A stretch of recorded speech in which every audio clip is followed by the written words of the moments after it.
বাংলাদেশের বিপক্ষে হারের চাইতেও সুপার ওভারে কেন বৈভব সূর্যবংশীকে নামানো হলো না, এই আলোচনা বেশি। ম্যাচ শেষের পর সেই প্রশ্নের উত্তর খুঁজছিল ভারতীয় ভক্ত সমর্থকেরা। বাংলাদেশের বিপক্ষে হার তো মেনে নিতে পারছেই না, তার সাথে 15 বলে 38 করা সূর্যবংশীকে না নামানো। অবশেষে মুখ খুলেছেন ভারতীয় অধিনায়ক জিতেশ শর্মা। যদিও জিতেশের যুক্তিকে হাস্যকর বলছে খোদ ভারতীয় গণমাধ্যম। জিতেশের দাবি, বৈভব পাওয়ার প্লের ক্রিকেটার বলে তাকে নামানো হয়নি।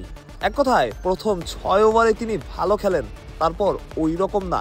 আর ক্যাপ্টেনের এমন কথাকে রীতিমতো হাস্যকর বলে শিরোনাম করেছে খোদ ভারতীয় গণমাধ্যম। টেনে এনেছে আইপিএলে তার সেঞ্চুরির ঘটনাও। বোঝাই যাচ্ছে বৈভবকে না নামানোয় বেশ আঘাতই পেয়েছেন তারা।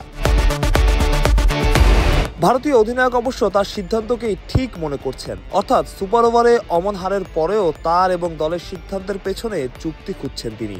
বৈভব এবং প্রিয়াংশু পাওয়ার প্লেতে খেলার ব্যাপারে বেশ দক্ষ, কিন্তু ডেথ ওভারে আমি, আশু এবং রমন চালিয়ে খেলতে পারি।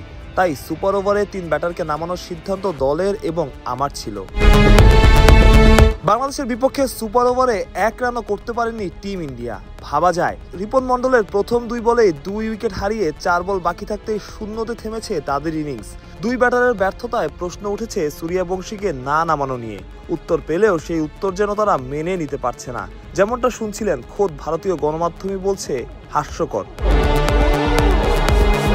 সে যাই হোক, বাংলাদেশ ফাইনালে, যেখানে তাদের প্রতিপক্ষ পাকিস্তান, কাতারের দোহায় রোববার রাত 8:30টায় মুখোমুখি হবে 2 দল। শিরোপা জিততে পারবে কি বাংলাদেশ? ভারতকে বিদায় করে টাইগাররা আছে বেশ ফুরফুরে মেজাজে। মনে করিয়ে দেওয়া, গ্রুপ চ্যাম্পিয়ন হয়েই কিন্তু শেষটা নিশ্চিত করেছিল আকবর আলীর দল। তবে কি আকবর আলীর হাতে আরও একটা ট্রফি? ভারতের মতো করেই পাকিস্তানকে হারাবে বাংলাদেশ? স্বপ্ন হয়তো দেখাই যায়। মাহফুজ প্রত্যয়, বিডি ক্রিক টাইম।